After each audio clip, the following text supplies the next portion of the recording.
विद्या plus के इस platform से आप सभी श्रोताओं का हार्दिक स्वागत। मैं वर्णों के विषय में आपकी ओर मुखातिब था। वर्ण की चर्चा इससे पहले वाले वीडियो में मैंने की थी और मैं एक बार फिर से इसकी आवृत्ति करना चाहूँगा कि वर्ण का ज्ञान हुए बिना आगे के तमाम प्रकरणों में, आगे के बहुत सारे प्रकरणों में आप भ्रांत रहने वाले हैं। इसलिए वर्णों के विषय में आप स्पष्टता ले आइए। आपके सामने इस बोर्ड पे बहुत ध्यान से देखिए, वर्णों का सारा रूप रंग यहाँ पे उपस्थित है और यही मानक उपस्थिति है इनकी। इसके बारे में बहुत सारे जो भ्रांतियाँ हैं उन सबको हटा के आपको बहुत सावधानी से चीज़ें सीखनी है। मैं सबसे पहले आपको बताना चाहूँगा वर्णों के विषय में जो आपको जानना है वो मूलतः जो प्रश्न बनते हैं स्वर से, व्यंजन से, व्यंजन के बाद व्यंजन स्वर का मिलन होता है जो संधि में बहुत ही उपयोगी चीज़ है ये। इसके बाद व्यंजन व्यंजन आपस में मिलन करते हैं और वो इस तरह से मिलन करते हैं कि एक बहुत अजीब स्थिति बन जाती है सामान्य लोगों के लिए जिन्होंने इसका ठीक से अध्ययन नहीं किया है। और सबसे बड़ी बात रोचक भी है। हिंदी पढ़ना बहुत ही रोचक चीज़ है जिसे आप पिछले 20 वर्षों से कुछ और समझ रहे थे। जब आप इसका ठीक से विवरण पढ़ते हैं तो आपको कुछ अलग ही सुंदरता नज़र आती है। तो हम ये कहना चाहेंगे कि ये कोई पढ़ाई नहीं है, ये एक जिज्ञासा का शमन है और एक अद्भुत चीज़ है। इसको सीखा जाए, जाना जाए। हमारे ये जो पूर्वज थे वो इतने वैज्ञानिक थे, इतने दूरदर्शी और इतने वस्तुनिष्ठात्मक ढंग से, तार्किक ढंग से चीज़ों को बनाते थे, करते थे। वो हमारे वर्णों के ज्ञान में जो जादू छिपा हुआ है उससे प्रकट होता है। तो आपको जो सीखना है वो मैं यहाँ पे स्पष्ट कर दूँ। सबसे पहले हमें जानना है स्वर कौन कौन से हैं, इसके बाद व्यंजन कौन कौन से हैं, इसके बाद आपको जानना है कि ये जो व्यंजन स्वर जो है ना वो आपस में मिलते हैं और व्यंजन व्यंजन का भी आपस में मिलन होता है, वो बड़ा विशेष प्रकार का है। अब एक छोटी सी बात बताऊं मैं आपको, व्यंजन और स्वर का मिलन होता है, संयोग नहीं होता। कई लोग कई किताबों में आप देखेंगे कि व्यंजन और स्वर को संयोग कह देते हैं। क से मिला क पूरा हो गया, तो क और अ का संयोग नहीं होता। मैं बहुत ही बारीक बात बता रहा हूँ व्याकरण की। सब जगह जो वर्ण मिलते हैं, जिस प्रकार से पुरुष पुरुष का मिलन होना और उनका आपस में विवाह होना एक विशेष घटना है, ऐसे ही व्यंजन व्यंजन का मिलन जो है ना वो मिलन नहीं है, वो संयोग है। और व्यंजन और स्वर का जो मिलन है, व्यंजन और स्वर का जो मिलन है वो मिलन है। व्यंजन व्यंजन का जो मिलन है वो संयोग है। इसको आप ऐसे याद रख सकते हैं, पुरुष पुरुष का आपस में विवाह होना, स्त्री स्त्री का आपस में विवाह होना एक विशेष घटना है हमारे समाज में, विश्व के समाज में। ठीक ऐसे ही व्यंजन व्यंजन का मिलन संयोग होता है और व्यंजन स्वर का मिलन मिलन होता है। ये स्वाभाविक है, समाज में, प्रकृति में होता है। स्त्री पुरुष आपस में विवाह करते हैं, मिलते हैं, लेकिन व्यंजन व्यंजन जब मिलते हैं तो वो संयोग कहलाते हैं। इस पे एक प्रश्न बन सकता है। इसके बाद चौथा जो हमारा मैटर है, चौथा जो प्रकरण है वो व्यंजन और व्यंजन संयोग था। पांचवा हम कह सकते हैं, जो पांचवी चीज है वो है वर्णच्छेद और जो छठी चीज है वो है वर्णक्रम। तो व्यंजन संयोग से बहुत सारे प्रश्न बनते हैं, इसे जानना हम लोगों को। व्यंजन और स्वर का मिलन यदि आपने सीख लिया तो समझिए स्वर का संधि का काम हो गया। आगे वर्णच्छेद यदि आप जान जाते हो, वर्णच्छेद वर्णक्रम यदि जान जाते हो आप, तो आप शब्दकोश देखना जान जाएंगे। शब्दकोश पे आधारित कौन सा शब्द पहले आएगा, कौन सा बाद में आएगा, कौन सा अंत में आएगा, ये जो प्रश्न बनते हैं, इन प्रश्नों को हम तब जान पाएंगे जब हम इनको जानेंगे। ऐसी बहुत सारी समस्या आपके सामने रखी जा सकती है जिससे आप भ्रांत हो सकते हैं। तो आइए, हमारा जो आज का जो जो जो जो विषय है जो शीर्षक है हमारी पढ़ाई का वर्णों से ही संबंधित है, और वो इस तरह से एक प्रकार से 6 प्रकार का है। तो इस पे हम वर्ण चर्चा करेंगे और आपको समझाने का प्रयास करेंगे। सबसे पहले एक बार लिखने से बोलने से नहीं होता, इसे रटा हुआ होना चाहिए, बिल्कुल कंठस्थ होना चाहिए, इसलिए बार बार इसकी आवृत्ति करके आपको जानना। मैं फिर से कल वाली बात का आवृत्ति कर दूं। अ आ ई उ री ए ऐ ओ औ, ये 11 स्वर हैं, ये 11 स्वर। इसके बाद क ख ग घ ङ, च छ ज झ ञ, ट ठ ड ढ ण, त थ द ध न, प फ ब भ म। ये जो 25 हैं ये स्पर्श हैं। स्वर के बाद 25 हैं, ये 25 ये हैं स्पर्श, इसको स्पर्श कहा जाता है। और स्वरों में देखेंगे तो इन अ आ ई के अलावा एक चंद्र बिंदु है और एक आगत स्वर है। तो आगत स्वर का 1 अंक दिया है मैंने, और जो चंद्र बिंदु है इसके लिए हमने अनुनासिक नाम से 1 संख्या लिखी है। और एक बात और ध्यान रखनी है, ये सारे के सारे जो है ना, ये सारे के सारे वर्ण हैं, अक्षर हैं। अक्षर और वर्ण में बहुत ज़्यादा अंतर हिंदी में कम से कम नहीं है, आपको ध्यान रखना है। सारे वर्ण हैं और ये अक्षर हैं। और ये जो आपके चिन्ह दिखाई दे रहे हैं, जिनका उच्चारण तो है, ध्वनि तो है, लेकिन अक्षर रूप में नहीं है, इसलिए हम इसको और इसको, अर्थात अनुस्वार को आप देखेंगे, अनुस्वार जो अर्ध व्यंजन कहलाता है, विसर्ग जो अर्ध व्यंजन कहलाता है। तो 1 2 है ना, ये 1 2, और जो आपका चंद्र बिंदु है 3। ध्यान दीजिए, ये 1 2 अनुस्वार और ये विसर्ग, इन तीनों को हम केवल ध्वनि नाम देंगे, जिसका विवरण हमने यहाँ लिखा है। इसको अक्षर नहीं कहेंगे, वर्ण नहीं कहेंगे, इसे हम केवल ध्वनि कहेंगे। और जो आपके क ख ग घ ङ वगैरह हैं वो वर्ण भी हैं, ध्वनि भी हैं। ये वर्ण भी हैं और ध्वनि भी हैं, लेकिन ये जो तीनों हैं, ये अनुस्वार, ये विसर्ग और ये चंद्र बिंदु, ये केवल ध्वनि है। और दूसरी बात इसमें यह है कि ये स्वरों से संबद्ध है और ये व्यंजन से संबंध है इनका। इसको हम कहेंगे अर्ध व्यंजन, इसको हम कहेंगे स्वर से संबद्ध एक ध्वनि। तो इस पे प्रश्न जो बनते हैं उसको ठीक से कर पाने के लिए बेसिक कंसेप्ट जानना बहुत ही आवश्यक है। आगे बढ़ते हैं तो हम पाते हैं कि इसके बाद स्पर्शों के बाद, जैसे मैं इनको ले रहा हूँ, स्वर, एकादश स्वर आपको पता चल गया। आगत स्वर कौन सा है, तो ये कॉलेज, नॉलेज, लॉ वगैरह जो हिंदी के शब्द हैं, अंग्रेजी के शब्द हैं हिंदी में, वहाँ पर हम इस तरह का चिन्ह लगाया करते हैं। और फिर इसके बाद अनुनासिक यानी चंद्र बिंदु, अनुनासिक का दूसरा नाम है चंद्र बिंदु। चंद्रमा बना के फिर बिंदी लगाने को चंद्र बिंदु कहते हैं। उसका प्राचीन नाम है अनुनासिक। अनुनासिक नाम इसलिए है क्योंकि इसके बोलने में अनु माने बाद में और नासिका माने नाक, नासिका के पश्चात, नासिका के माध्यम से हम इसका उच्चारण कर पाते हैं, इसलिए इसे अनुनासिक कहा जाता है। जिन जिन वर्णों का उच्चारण हम नासिका के सहयोग से करते हैं, नाक का सहयोग लेते हैं, उन वर्णों को हम अनुनासिक वर्ण कहते हैं। तो ये जो आपका ध्वनि है, ये ध्वनि, इस ध्वनि को अनुनासिक ध्वनि कहेंगे। और इधर जो वर्णों में कवर्ग, चवर्ग, टवर्ग, तवर्ग, पवर्ग, इसमें जो ङ, य, ण, न, म है, इसे भी हम अनुनासिक व्यंजन कहते हैं। अनुनासिक व्यंजन कितने हैं? व्यंजन 1 2 3 4 5, 5 हैं। और आपसे पूछा जाए अनुनासिक स्वर कितने हैं, ये तो थोड़ा सा ऐसा लग रहा है कि अनुनासिक स्वर कितने हैं, तो आपको निरुत्तरित नहीं होना है।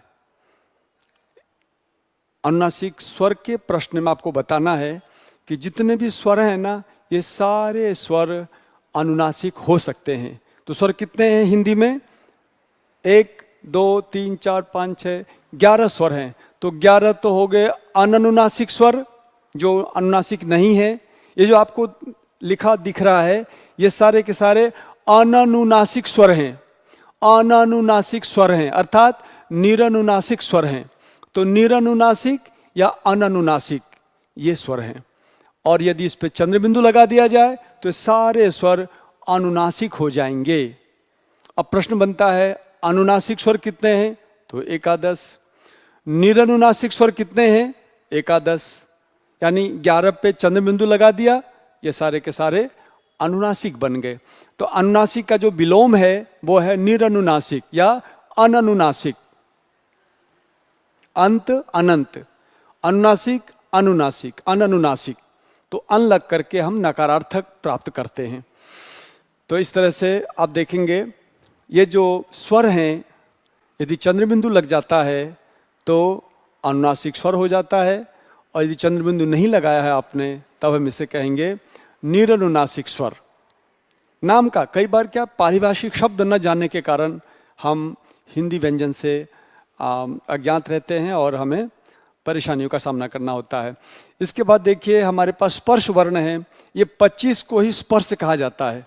इसके पीछे कारण यह है, इनके बोलने में हमारे मुख के अवयव आपस में स्पृष्ट होते हैं, स्पर्शित होते हैं, इसलिए इन 25 को विशेष तौर से होते हैं, इसलिए इन 25 को स्पर्श वर्ण कहा जाता है। और स्पर्श का ही भूत रूप है स्पृष्ट। तो स्पर्श कह लें या आप इसे स्पृष्ट कह लें, ये एक ही बात है। 25। और आगत व्यंजन हिंदी जब आगे बढ़ी, हिंदी का जैसा प्रचार प्रसार हुआ तो देसी भाषा का प्रभाव इस पे पड़ा। हम बहुत सारे उच्चारण ऐसे करते थे जो अड़ा होता था, जैसे सड़क का उच्चारण हम करते हैं सड़क, इसलिए उसके लिए ये वाला जो अक्षर है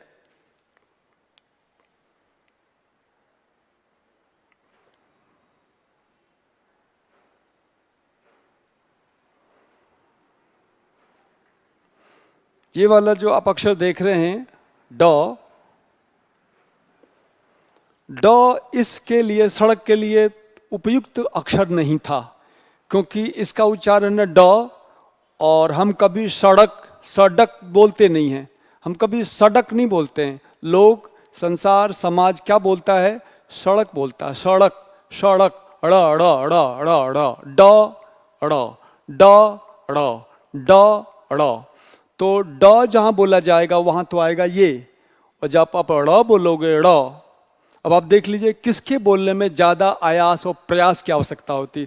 ये जो भाषा है, भाषा के जो वर्ण हैं, इस सारे वर्ण, सारे शब्द भाषा विज्ञान के नियम से, बल्कि लोक जीवन के नियम से चलते हैं।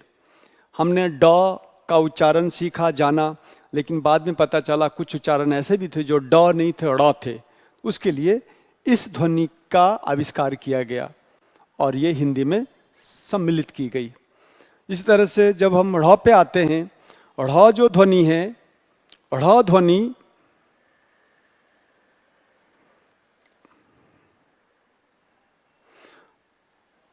ढ़ जो ध्वनि है ढ़, उसमें भी हमें सावधान रहना होगा कि जब जब, ये सबसे अच्छी बात इसकी ये है कि जैसा हम हिंदी में बोलते हैं वैसा ही लिखना सीख जाएं तो हमारी बहुत सारी समस्या ढ़ और ढ़ की समाप्त हो जाएगी। हम कभी भी पढ़ाई कोई नहीं बोलता है, क्योंकि यदि हम पढ़ाई बोलते तो हम पढ़ाई को ऐसे लिखते। चूंकि हम पढ़ाई बोलते हैं, हम पढ़ाई नहीं बोलते, हम पढ़ाई बोलते हैं, पढ़ाई, इसलिए हम इसे ऐसे लिखते हैं। तो बड़ा स्पष्ट हो गया। यदि आप ढ़ बोलो तो बिंदी लगाओ, और यदि आप ढ बोलो तो बिंदी मत लगाओ। इतना सरल सा कंसेप्ट है। आपको अपनी वाणी पे, अपने परिवेश के शुद्ध शब्द पे ध्यान देना होगा। आप जो बोलते हैं, अभी हमारा उच्चारण भ्रष्ट नहीं हुआ है, कुछ जगह हुआ है उच्चारण भ्रष्ट। उदाहरण के लिए हम क ख ग घ ड़ बोलते आ रहे थे, हम च च ज झ पता नहीं इसको क्या बोलते आ रहे थे, ये हमारा उच्चारण भ्रष्टता थी हमारी ये।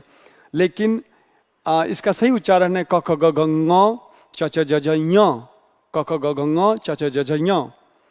और जब हम ड़ और ढ पे आते हैं, ड़ और ढ़ पे आते हैं, तो ये उच्चारण अभी जिंदा है, अभी शुद्ध उच्चारण किया जा रहा है। तो आप लोक व्यवहार पर गौर कीजिए, शिष्ट जनों की भाषा सुनिए। वो लोग ड़ ड को ड़ जब बोलें तो बिंदी लगेगी, और जब आप ढ़ बोले ढ़ ढ़ ढ नहीं ढ़, तो आप बिंदी लगाएंगे। तो पढ़ाई, ये जो शब्द है ये अशुद्ध है, ये पढ़ाई शुद्ध है, क्योंकि जैसा बोला जा रहा है उसके अनुसार पढ़ाई ये लिखा हुआ सही है। इसी तरह से आप देखेंगे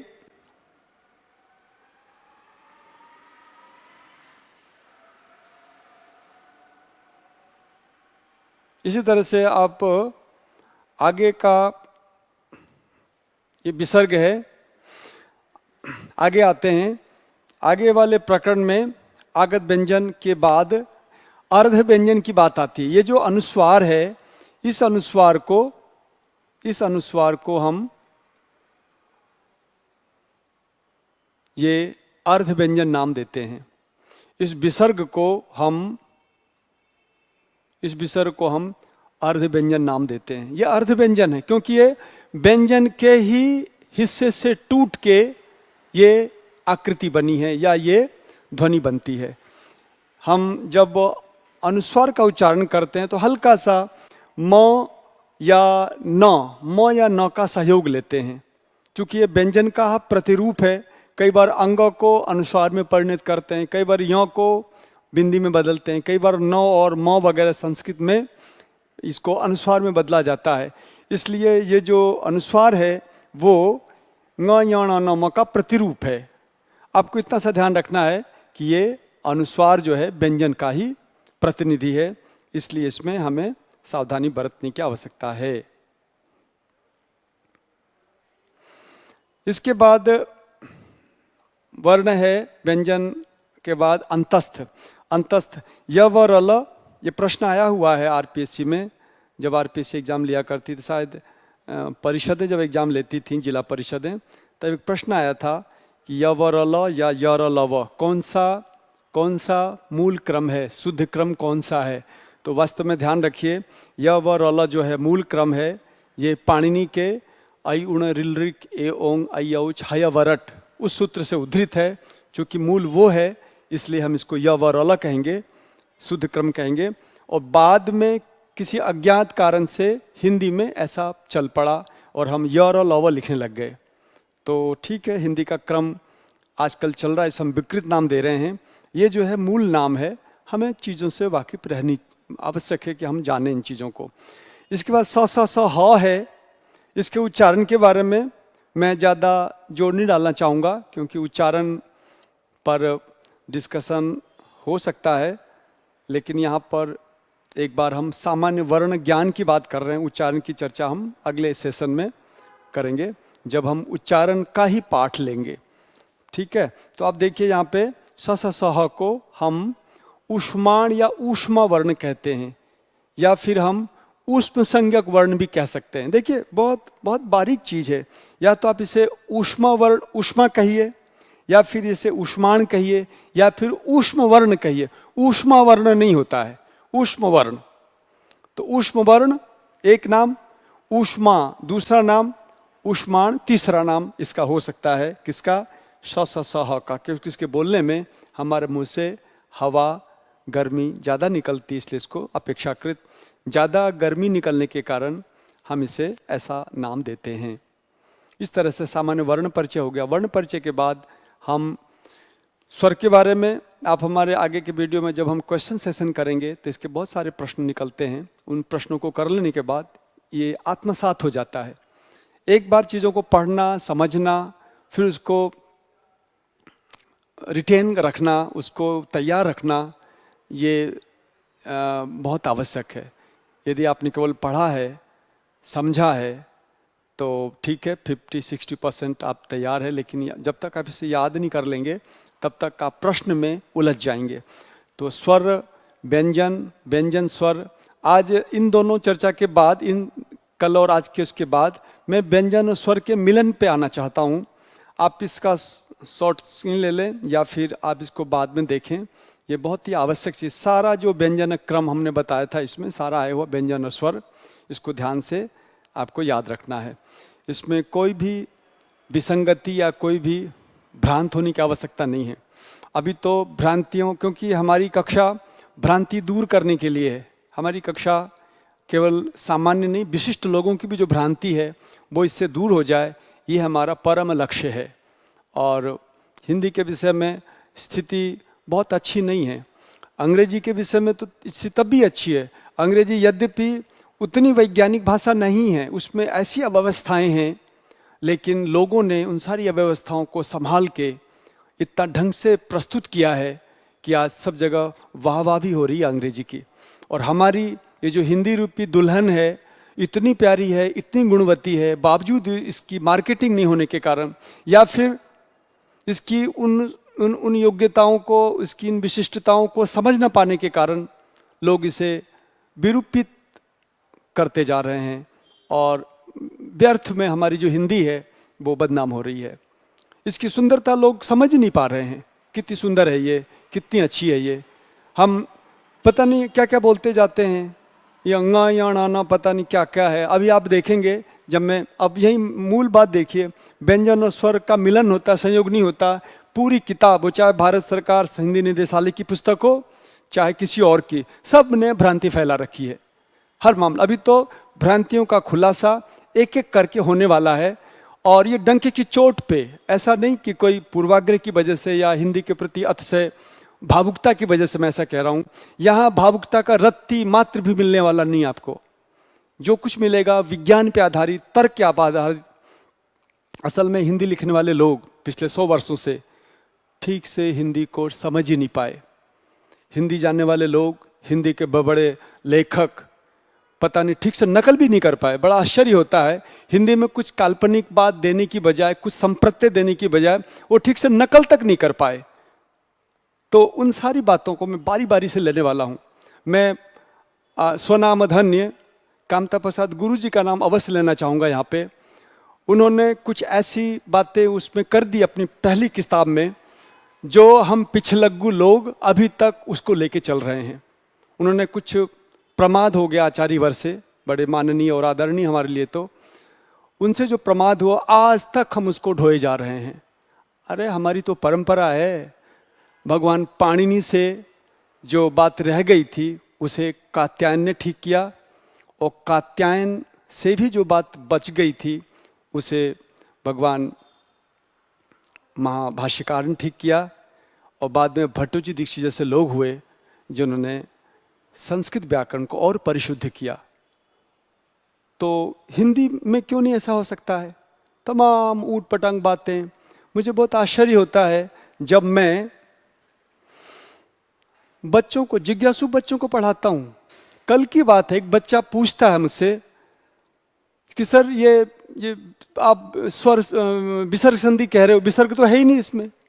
बहुत दावे के साथ उसने कहा। मैंने क्षमा याचना की, मैंने कहा हाँ आप सही कह रहे हो, इस पे हम बाद में चर्चा करेंगे।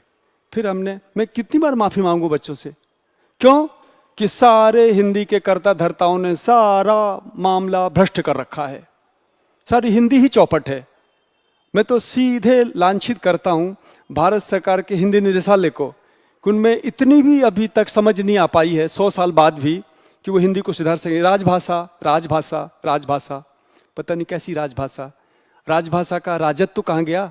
राजभाषा का राजत्व को सामने तो लाते आप। और सबसे बड़ी बात, जब इस पे कोई कुछ कहता है तो कोई गुणग्राह्यता का भाव नहीं है। आप अंग्रेजों को कुछ लिख के देखिए, तुरंत वो आसमान को सिर पे ले लेते हैं, तुरंत जवाब देते हैं। और यहाँ भारत सरकार के प्रतिनिधियों को आप कुछ कहिए, वो बस ढक के 3 पात, उन पे जूं नहीं रेंगती उनके कान पे। लेकिन उनके कान में जूं रेंगे चाहे नहीं रेंगे, मेरे दिल में तो सांप लौट रहा है। और मैं इस हिंदी को, जो हमारी मातृभाषा है, किसी की हो चाहे नहीं हो, मेरे लिए प्रतिष्ठा की बात है। राष्ट्र के लिए भी प्रतिष्ठा की बात है। वो अभी मदांध हैं या फिर वो प्रमादग्रस्त हैं, वो होते रहें, लेकिन हम प्रमादग्रस्त नहीं हैं, हम सावधान हैं और हिंदी की तमाम सुंदरता आपके समक्ष रखेंगे। आप जैसे जैसे हमारे साथ चलेंगे, तमाम भ्रांतियाँ आपकी दूर होंगी और आप बहुत ही सुंदर रूप हिंदी का देख पाएंगे। तो इसके बाद मैं जिस प्रकरण को लेना चाह रहा हूँ वो है हमारा व्यंजन और स्वर मिलन। ये बहुत ही बेसिक चीज़ है और मैं इस बारे में आपको कुछ बात बताना चाहूँगा। व्यंजन और स्वर मिलन की जो बात है, वो उस व्यंजन स्वर मिलन में ये जो तद्भव चीजें हैं वो शामिल नहीं होती हैं। मैं इन सबको अभी स्पष्ट करता हूं, मैं आपको बता देता हूं। ये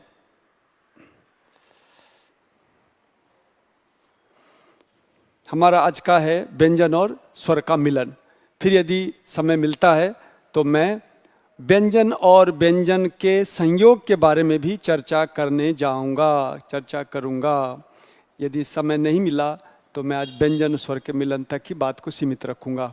देखिए, जो हमारा क है, इस क में दो अक्षर हैं, एक तो है क और एक है अ। इस तरह से क जब अ से मिलता है, ये हिंदी वर्णमाला की विशेषता है।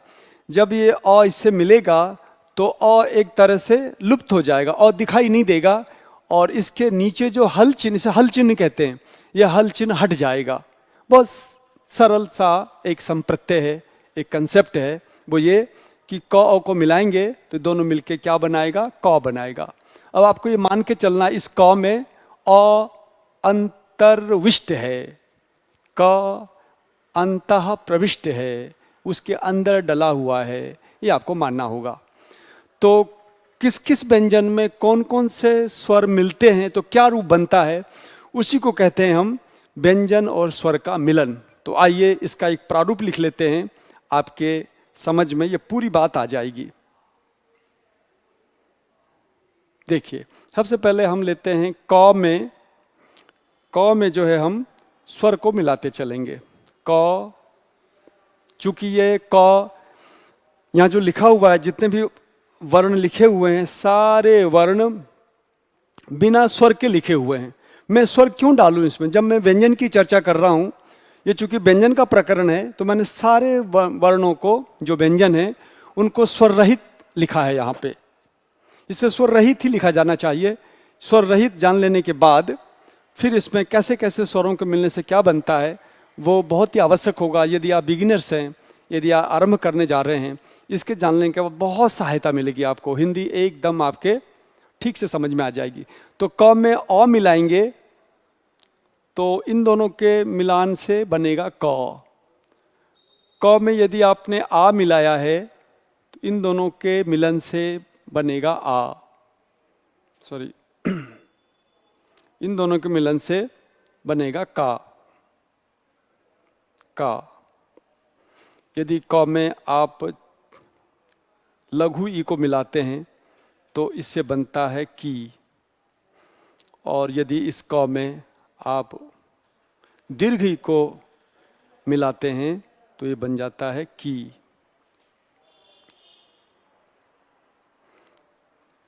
इसी तरह से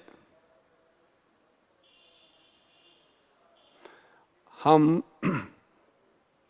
क में यदि छोटा ऊ को मिलाते हैं, क में यदि हम ह्रस्व ऊ को मिलाते हैं तो ये हो जाता है कू। और यदि हम क में बड़ा ऊ को शामिल करते हैं तो ये बन जाता है कू। और इस क में यदि आप ए मिलाते हो, या ए से पहले हम लेना चाहेंगे री को, तो री के मिलाने से बड़ा ही सुंदर रूप बनता है इस क का, और वो होता है कृष्ण का जो शब्द है ना, क और री के मिलाने से जो वर्ण बन रहा है वो बनता है क्री। इस तरह से इनके मिलन से ये वर्ण तैयार होते हैं। जब भी आप व्यवहार करें तो आप ध्यान रखें, अब इसमें क अ है, क आ है, क ई है। अब हमें ध्यान ये रखना है कि क ई जो है, हालांकि यहाँ थोड़ा सा लोग आलोचना करते हैं कि हिंदी की जो लिपि है उसमें ई बाद में आती है, बावजूद इसके इसको लिखते समय पहले लिखा जाता है। तो ये लोग दोष निकालते हैं, पर मुझे समझ में नहीं आता कि इस दोष की तुलना में अंग्रेजी में लाख दोष हैं, उसकी तुलना में हिंदी का ये दोष नगण्य होना चाहिए। लाख लाख बता रहा हूँ मैं, लाख लाख गलतियां हैं हिंदी की ध्वनियों में। कभी मौका मिला तो अंग्रेजी का हम कभी करेंगे, वर्णन चर्चा करेंगे। पर बस वही है, आपके प्रति यदि दुराग्रह पूर्ण दृष्टि है तो बहुत सारी गलतियां नजर आएंगी। और यदि आप गुणग्राही हैं, क्योंकि जो ऊंट है ना, वो जब उद्यान में प्रविष्ट होता है तो उस ऊंट को सबसे पहले कांटा ढूंढता है, वो कांटा ढूंढता है। कांटा कहते हैं, उद्यान में इतने फल, मूल, कंद और हरी पत्तियां के होने के उपरांत भी वो कंटीला पौधा ढूंढता है। ठीक ऐसे ही कुछ ऐसे छिद्रान्वेषी लोग हैं जो इसको दोष बताते हैं, पर वस्तुतः ये दोष नहीं, ये विशिष्टता है। उनको ये मानना चाहिए विशिष्टता है। हिंदी हमारी वर्णमाला जो है ना, बहुत वैज्ञानिक है। थोड़ी बहुत कमियां रह गई हैं तो उसे विद्वानों ने मिल के उसे दूर की है, और ये प्रक्रिया बढ़ती जा रही है, सुधरती जा रही है। तो अंग्रेजी की अपेक्षा तो हम 1,00,000 गलतियाँ और 2 गलतियाँ कोई मायने नहीं रखती हैं। तो आपको ध्यान ये रखना है, क में जो लघु ई की मात्रा है वो इधर से लगाई जाती है, और जो बड़ी की मात्रा इधर से। इसके बारे में कोई दोष नहीं माना जाता, क्योंकि ई इधर ही है और इधर ही ई है। ई जो है वो है इधर, लेकिन लिखा इधर जाता है, ये हमें ध्यान रखना होगा। इसके बाद हम आते हैं क के अंतर्गत। जब आप ए को मिलाते हो तो ये दोनों मिलके एक मात्रा वाला के बनता है। बच्चे यहाँ बहुत गलती करते हैं संधि के प्रकरण में। जब हम क में आई की मात्रा मिलाते हैं तो बच्चे सोचते हैं चूंकि क में एक मात्रा वाला है इसलिए हम के लिख दें, पर ऐसा नहीं है। आपको ध्यान ये रखना है कि ये जो ए है ये अपने आप में एक मात्रा है।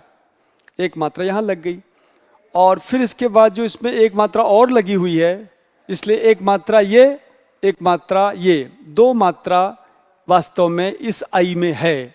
तो चूंकि इसमें 2 मात्रा है, इसलिए जब क से ये मिलेगा तो इसके ऊपर भी 2 मात्रा लगानी चाहिए।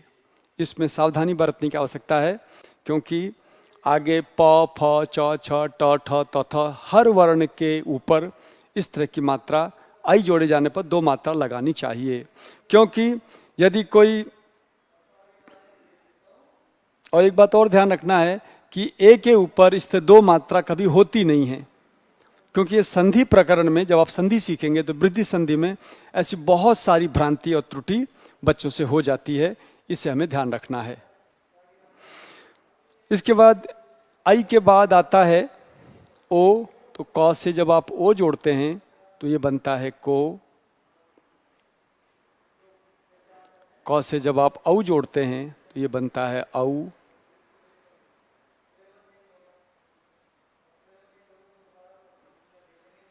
देखिए, यदि आप वास्तव में सफल यात्रा करना चाहते हैं तो सफल यात्रा के लिए, सफल प्रयोग के लिए सन्नद्धता बहुत आवश्यक है। सन्नद्धता का मतलब होता है तत्परता या फिर तैयारी। तैयारी बहुत आवश्यक है। चूँकि हम हिंदी के समुद्र में गोता लगाने जा रहे हैं, इसलिए ये सारी चीज़ें जो है ना, ये हमारे उपकरण हैं। यदि ये नहीं हुआ ना आपके साथ, गई भैंस पानी में, फिर तो आप डूबोगे हिंदी में। हिंदी कभी पकड़ में नहीं आने वाली है। इसलिए हिंदी रूपी समुद्र में, हिंदी रूपी पवित्र नदी में अवगाहन के लिए आवश्यक है कि आप ये जीवन रक्षक इन साधनों के साथ उतरें। तो कोई त्रुटि, कोई गलती, कोई भ्रम की स्थिति नहीं रहेगी। आइए, जब हमने क को औ से मिलाया, मैं और स्पष्टता के लिए, जब क को औ से मिलाया तो ये बन गया आपका, क्या बना? कौ बना। कौ, 2 मात्रा। अब क्या बचा? कुछ नहीं बचा। अब इसके बाद यदि क से इसे मिलाते हो आप, क से आपने आगत स्वर यानी अंग्रेजों वाला जो एक ओ है उसको मिलाते हैं तो हम इसे लिखते हैं खाऊ। इसका उच्चारण है खाऊ, खाउलेज, खाउलेज, आऊ, आऊ, काउलेज। इस तरह से इसका प्रयोग हम इसमें करते हैं। तो इस तरह से आपने देखा कि कैसे व्यंजन स्वर से मिलन करता है, न कि संयोग करता है। क्योंकि संयोग शब्द संस्कृत का पारिभाषिक शब्द है। हम स्वरों के मिलन को मिलन ही कहेंगे, संयोग कभी नहीं कह सकते, क्योंकि ये संयोग गुरु करके सूत्र है, उसकी वजह से इस शब्दावली में अंतर आता है। तो इसके जान लेने के बाद हमारा अगला क्रम है व्यंजन व्यंजन का संयोग। इन चीज़ों को समझने के बाद हम कहीं भी संधि आदि में जब आप आगे बढ़ेंगे तो वहाँ पे आपको त्रुटि नहीं होगी, बहुत स्पष्टता से आप चीज़ों को ले पाएंगे।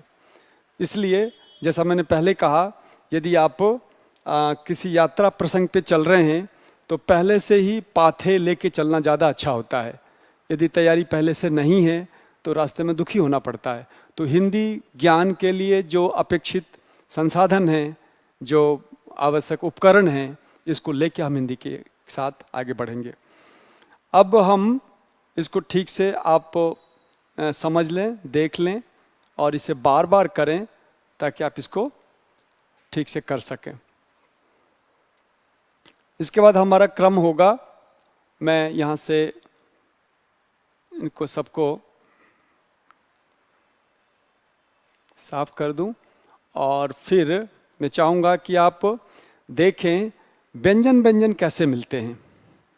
व्यंजन व्यंजन का जो मिलन है वो बहुत ही विचित्र है और भ्रांतिपूर्ण भी है।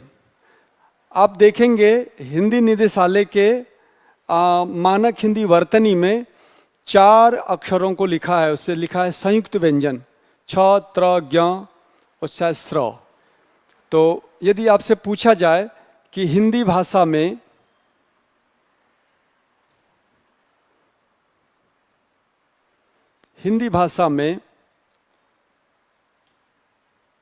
संयुक्त व्यंजन कितने हैं,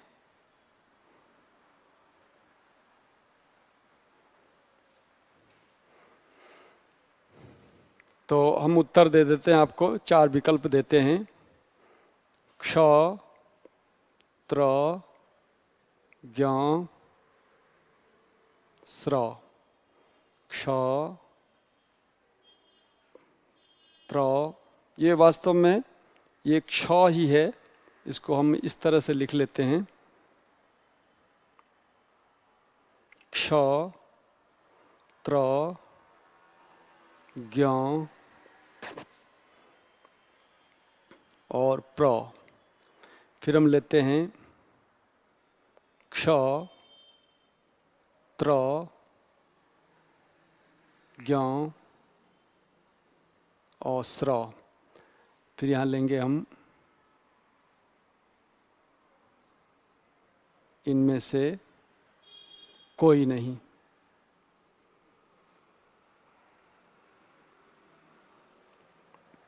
देखिए, ये हिंदी का जो वर्ण ज्ञान है ना, ये यूं ही नहीं है। अभी उत्तर प्रदेश के मुख्य परीक्षा में हिंदी के बारे में एक प्रश्न आया था। वो बस पूरा भारत, पूरे हिंदी वाले लोग सब आश्चर्यचकित हो गए, यार ये कहाँ से आ गया, कैसे आ गया, कैसे आ गया। तो बेसिक बात पूछी गई थी कि विवृत ध्वनि कौन सी है, विवृत ध्वनि कौन सी है, ऐसा प्रश्न आया था। तो आप देखेंगे यहाँ पर यदि आप इसका उत्तर देना चाहेंगे तो मुझे नहीं पता आप इसमें से किसको उत्तर में चूज करेंगे, किसे आप चुनेंगे। हमारी ओर से जो उत्तर है इनमें से कोई नहीं। और जबकि हिंदी निदेशालय भारत सरकार की हिंदी वर्तनी की जो पुस्तक है उसमें छत्र ज्ञ श्र वगैरह को, इसको चारों को संयुक्त वर्ण लिख रखा है। मैं उनसे पूछना चाहता हूँ कि यदि ये संयुक्त वर्ण है, 4 ही आपके संयुक्त वर्ण हैं, तो फिर ये क्र क्या है, प्र क्या है, आपका म्र क्या है, वो जवाब दे पाएंगे क्या? मैं पूछता हूँ उनसे ये ब्र क्या है, मैं पूछता हूँ उनसे ये ट्र क्या है, ये ढ्र क्या है। क्या ये संयुक्त व्यंजन नहीं है, संयुक्त वर्ण नहीं है? सब संयुक्त वर्ण है। सच तो ये है कि संयुक्त वर्णों की संख्या हिंदी में अनंत है। कैसे? जिस प्रकार से 1 2 3 4 5 6 7 8 9 और 0, इन 10 संख्या के माध्यम से हम अरबों संख्याओं का निर्माण करते हैं। ऐसे ही व्यंजन व्यंजन व्यंजन कितने हैं? कुल 33 व्यंजन है, शुद्ध व्यंजन।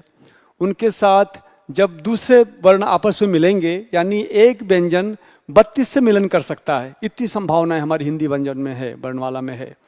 जो 32 है, जब आपके केवल 10 डिजिट अरबों संख्या बना सकते हैं, तो हमारा 33 अक्षर प्रत्येक से मिलकर कितनी संख्याएं बनाएगा, कल्पना कीजिए। और वहाँ लिखा रहता है, लिखा हुआ है कि 4। और आश्चर्य की बात यह है, मूर्खतापूर्ण ढंग से तमाम जो हिंदी के पक्षधर हैं वो अध्ययन नहीं करते, जानते नहीं, समझते ना, लॉजिक का प्रयोग करते हैं और कहते फिरते हैं सब जगह कि 4 4 4 4 संयुक्त व्यंजन होते हैं। कोई 4 संयुक्त व्यंजन नहीं होता है, क्योंकि सीधी सी बात है, आप यदि क्ष को उठाएंगे तो क्ष में क्या क्या है? क है, श है, और इन दोनों को मिलन से क्ष बनता है। तो ये क्ष हो गया, ठीक है। त्र मिला है, त्र हो गया। तो मेरा ये कहना है कि यदि हम श और र मिलाते हैं, स और र, तो क्या इन दोनों के मिलन से स्र बनता है? ये भी तो व्यंजन है, ये भी तो संयुक्त वर्ण है, ये भी तो जो मूल क्रम है लिखने का उससे अलग हो गया, बहुत अलग हो गया। तो केवल क्ष त्र ज्ञ स्र ही अलग नहीं होता, बहुत सारे अक्षर हैं, उनका मूल वर्ण बदल जाता है। इसलिए हमें ये कंसेप्ट चलाना चाहिए कि भाई व्यंजन व्यंजन के मिलने के बाद जो वर्ण मिलते हैं वो 4 नहीं हैं, बहुत सारे हैं। ये निर्भर करता है कि आप किसकी चर्चा कर रहे हैं। इस तरह से हिंदी भाषा में संयुक्त व्यंजन कितने हैं, तो इसमें उत्तर हम देंगे इनमें से कोई विकल्प नहीं है। इसके पीछे मैंने कारण बताया कि 33, क्योंकि व्यंजन का परस्पर मिलन ही संयुक्त व्यंजन कहलाता है। तो केवल क और श ही क्यों मिलेंगे, और भी तो मिल सकते हैं। खैर, तो मैं मूल रूप में ये प्रसंग इसलिए रखा मैंने ताकि आपको पता चले कि कैसी भ्रांति की स्थिति है। आपको मूल बात में ले जाना चाहता हूं मैं। तो मैं व्यंजन व्यंजन कैसे मिलते हैं उस पे हम आपसे डिस्कस करना चाहेंगे, आपको ये बात बताना चाहेंगे। देखिए, विवाद, मैं पहले विवाद सामने रखता हूं, इसके बाद हम वाद रखते हैं, फिर संवाद करते हैं और एक सिद्धांत स्थापित करते हैं। हमारा ये सिद्धांत है, ये तरीका है। क्योंकि जैसे जैसे आप जितना ज़्यादा प्रश्नों के माध्यम से, प्रश्नात्मक ढंग से, प्रश्नोत्तर ढंग से अपनी प्रस्तुति देते हैं, उतना ज़्यादा जिज्ञासुओं की बातें समझ में आती है। तो मैं आज ये बताना चाहूँगा, ये व्यंजन व्यंजन संयोग जो है ना, वो कैसे होता है उस पर आप देखिए। व्यंजन व्यंजन संयोग, जब संयोग हो जाता है तब हम उसे संयुक्त कहते हैं। जैसे आप देखें, क और श जब मिलता है तो ये क्ष का निर्माण करता है, हलंत वाले का। जब आप त और र को मिलाते हैं तो त्र बनता है। ऐसा, इस त्र को हम ऐसा भी लिख सकते हैं, दोनों त्र मान्य हैं, ज़्यादा मान्य इसको ठहराया गया है। तो इसमें स्पष्टता ये चल जाए तो अच्छी बात है। इस तरह से ज और य को जब आप मिलाते हैं तो दोनों के मिलाने से ज्ञ का निर्माण होता है। और जब आप श और र को मिलाते हैं तो स र के मिलन से स्र नाम का एक अक्षर संयुक्त वर्ण बनता है। इसी तरह से इस स को यदि आप र से मिलाते हैं तो इसके मिलन से जो बनता है वो है स्र। लेकिन जब अब ट के साथ र मिलाते हैं, अब र को मैं पूरा रख रहा हूँ, पूरा हलंत नहीं कर रहा हूँ, तो इनके दोनों के मिलने से जो वर्ण बनता है संयुक्त वर्ण वो है ट्र।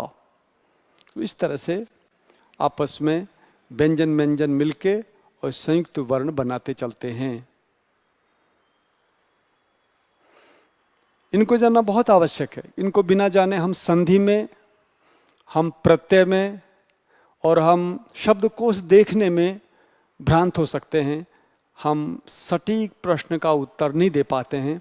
इसलिए व्यंजन व्यंजन का जो संयोग है, आप कोई भी व्यंजन दो बोलिए, उनको आपस में मिलाइए, उनका मिलने का एक खास क्रम है, वो मिल जाते हैं और वर्ण का निर्माण हो जाता है। अब जैसे हमारे पास एक शब्द है, इसके जानने के बाद मैं इसकी चर्चा और डिटेल में बाद में करूंगा। इसके जानने के बाद हमारे पास एक शब्द है सहस्त्र,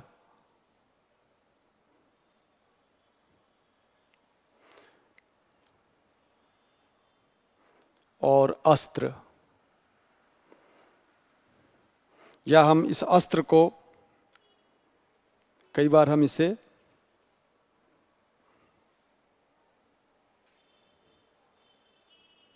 अस्त्र को ऐसे भी लिखते देखे गए हैं लोग। यदि अब सहस्त्र ऐसा लिखा गया है तो देखिए इसमें दो प्रश्न उठता है। एक तो उच्चारण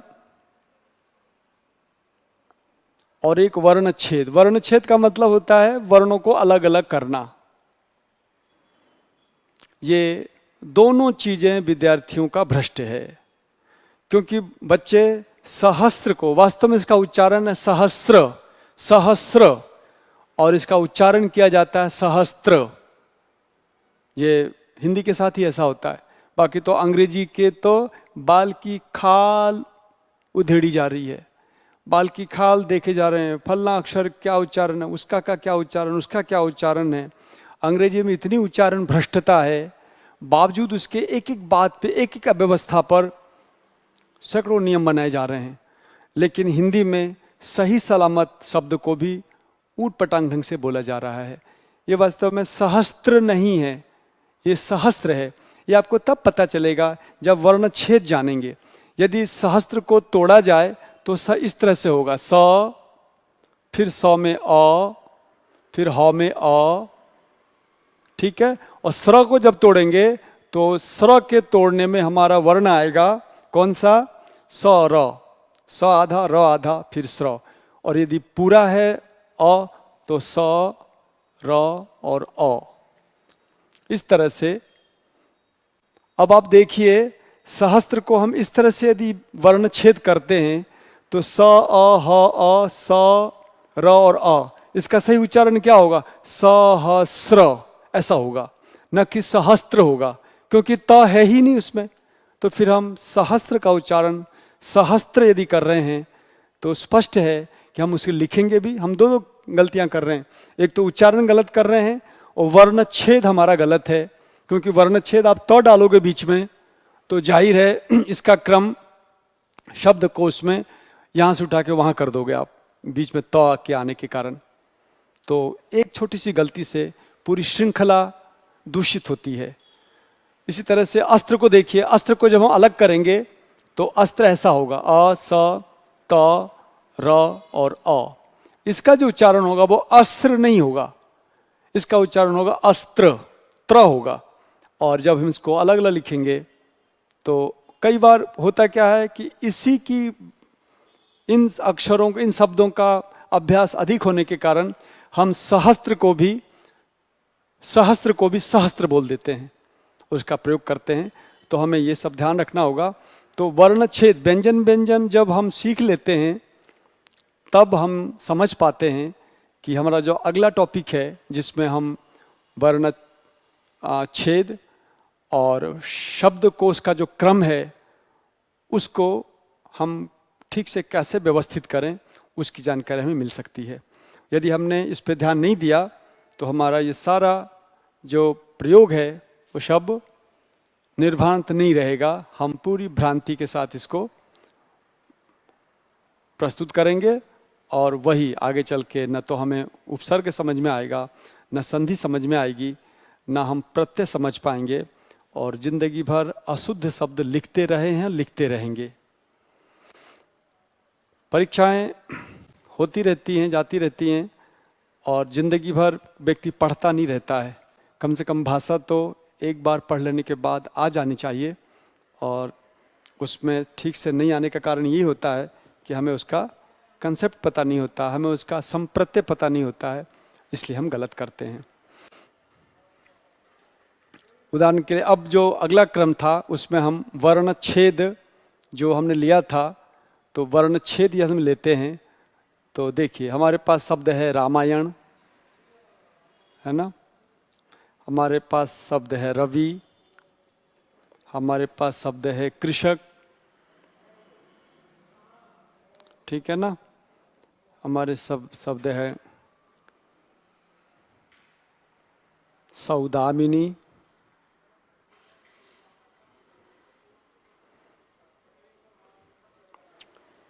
वर्णच्छेद। अब रामायण को कैसे तोड़ेंगे? र है इसमें, फिर आ है, फिर म है, म के बाद आ है, फिर य में क्या है? अ है, ण में क्या है? ण में भी अ है। तो रामायण में वास्तव में दिख तो रहा है 4 वर्ण, पर इसमें 8 वर्ण हैं। और कैसे हैं? इससे ठीक पहले वाले पाठ से आप जान सकते हैं कि कैसे हमारे हिंदी के वर्ण अपने आप में बहुत सारे अक्षरों को समाहित रखते हैं, अंतर्भूत रखते हैं। रवि में देखेंगे आप तो र है, र में अ है, व है और छोटी ई है। कृषक को यदि अलग करना होगा तो हम क्या करेंगे? क है, री है, षटकोण का स है, अ है और क है, क में अ है। बहुत सावधानी से इसको तोड़ने की आवश्यकता है, क्योंकि कृषक में क में अ है, इसलिए इसको कहा जाता है अकारांत शब्द। इसी को संस्कृत में अजंत शब्द कहा जाता है। इस शब्दावली का है विशेष ध्यान रखने की आवश्यकता है। चूंकि कृषक के क में अंत में अ है, इसलिए स्वर है इसके अंत में, यानी अच है इसके अंत में। स्वर को अच कहा जाता है और जिसके अंत में जो होता है वो अंत बोल दिया जाता है। तो ये हो गया अकारांत। ये हो गया इकारांत शब्द। इसके अंत में क्या है? देखिए ई है, इसलिए ये इकारांत शब्द है। और संधि आदि में इन अक्षरों का बोध होने की वजह से हम ठीक से चीज़ों को कर पाते हैं।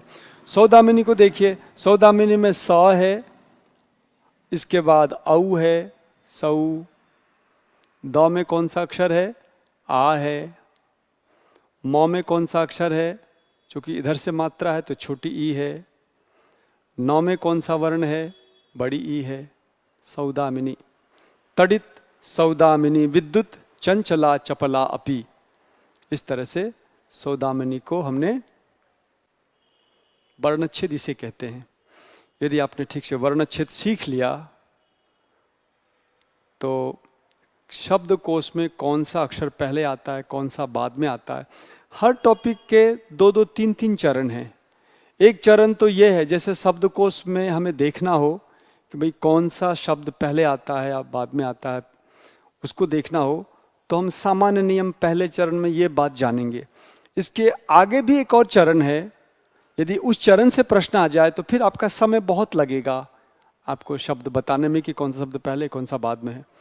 तो पहले ये आ जाए, ये हम ठीक से समझ जाएं, फिर बाद में दूसरी चीज़ें जान जाएं, तो हम वर्णच्छेद कर पाएंगे, जान पाएंगे और ठीक से हम प्रश्नों को कर भी पाएंगे। तो इस तरह से आपने देखा, इसको हमने वर्णच्छेद नाम दिया।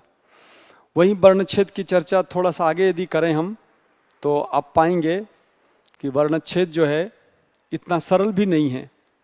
बहुत सारे वर्ण ऐसे हैं जो आपको भ्रांत करते हैं। जैसे हमने सहस्त्र शब्द लिया था, तो सहस्त्र शब्द में हम यदि सावधान नहीं रहे तो बीच में त के आने की संभावना है गुंजाइश से। और जब तक वर्णच्छेद आपको नहीं आएगा तब तक आप बहुत सारे प्रकरणों में, अब जैसे हमारे पास शब्द है कृत्स्न, संसृष्ट, राष्ट्रीय,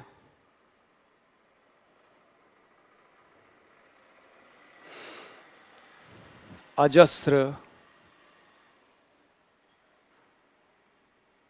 श्रुति,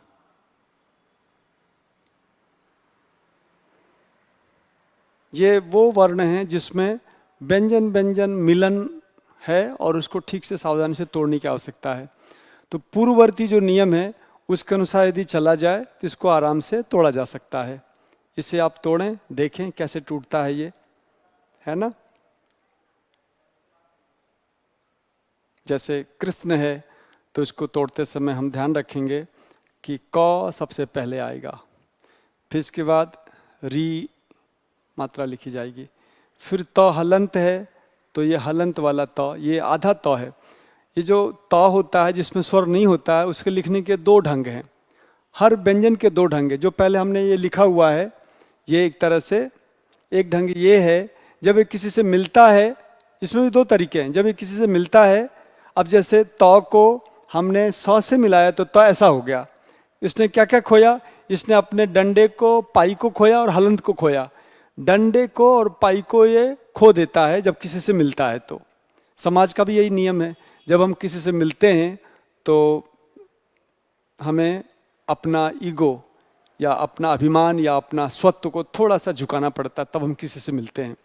तो ये जो त है, ये त जब हम स से मिलेगा तो स से मिलते समय ये त क्या करेगा, अपना हलंत खोया और डंडे को खोया, पाई को खोया, तब ये मिल पाया।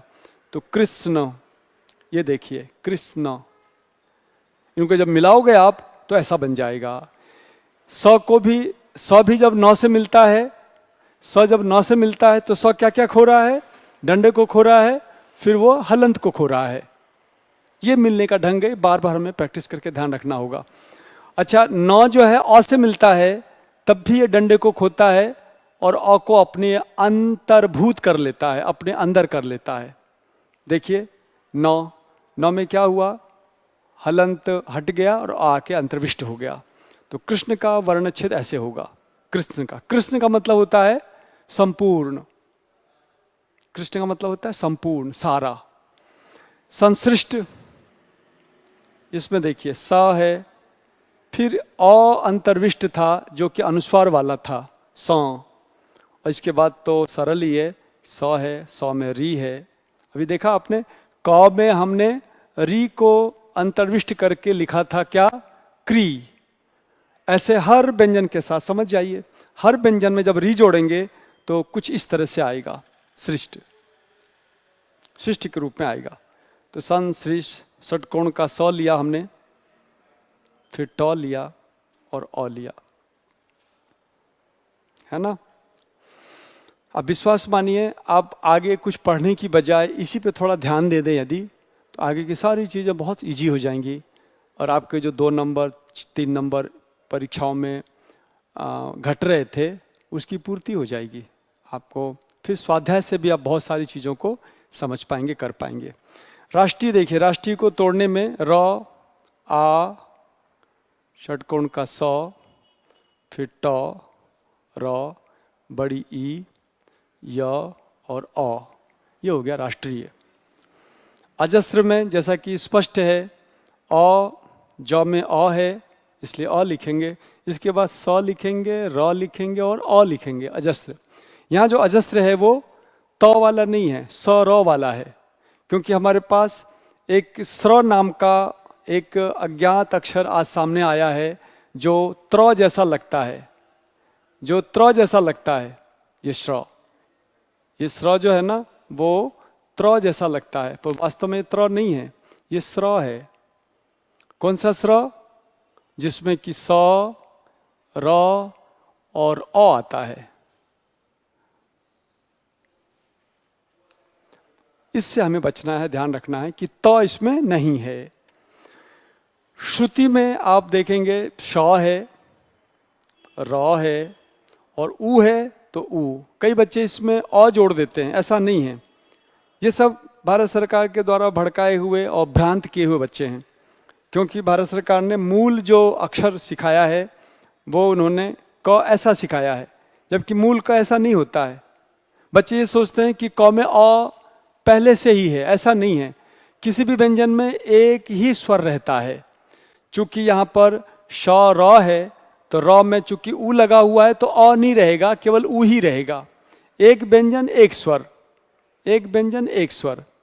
तो ये क अशुद्ध है, वास्तव में शुद्ध क कौन सा है, ये है। अब इसमें आप चाहें तो अ जोड़ें, ऊ जोड़ें, ओ जोड़ें, जो भी जोड़ें वो होता जाता है। तो श र ऊ श्रु, और त में आप क्या जोड़ेंगे, ई, तो श्रुति। इस तरह से अब देखा त, चूंकि अब त आधा क्यों नहीं हुआ, तो आधा इसलिए नहीं हुआ क्योंकि ये स्वर से मिलने जा रहा है।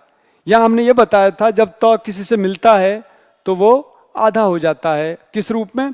दंडक होता है, हलंत होता है। तो यहाँ जो मिलन हो रहा है तो का सौ के साथ, वो व्यंजन व्यंजन मिल रहे हैं, संयुक्त बन रहे हैं। यहाँ जो मिलन हो रहा है ना, ये व्यंजन से नहीं हो रहा है, स्वर से मिलन हो रहा है। तो स्वर से मिलन होने में फिर ये दो में से एक चीज खोता है। क्या खोएगा? वो हलंत खो देगा और ई आके इसके पीछे मिल जाएगा। तो श्रुति जब लिखेंगे हम तो श्रुति ऐसा होगा, श्रुति को अलग हम ऐसे करेंगे। तो आइए मैं कुछ शब्द देता हूं, उन शब्दों को आप एक बार फिर से बनाएं, देखें।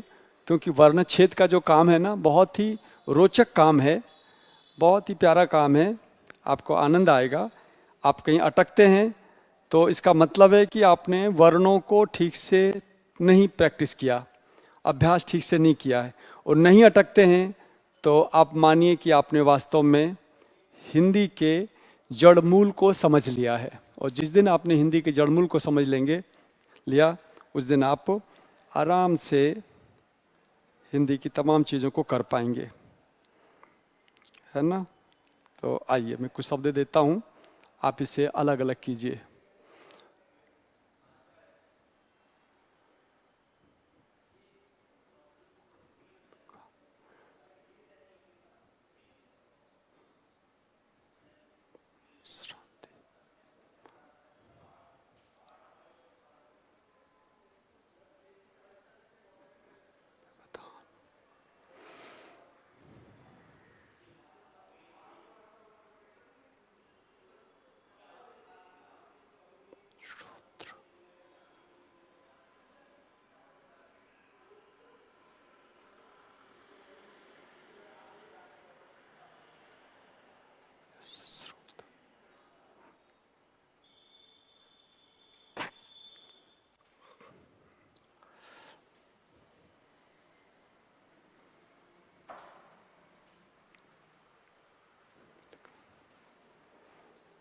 इससे आप प्रैक्टिस करें, देखें आप कैसा कर पा रहे हैं।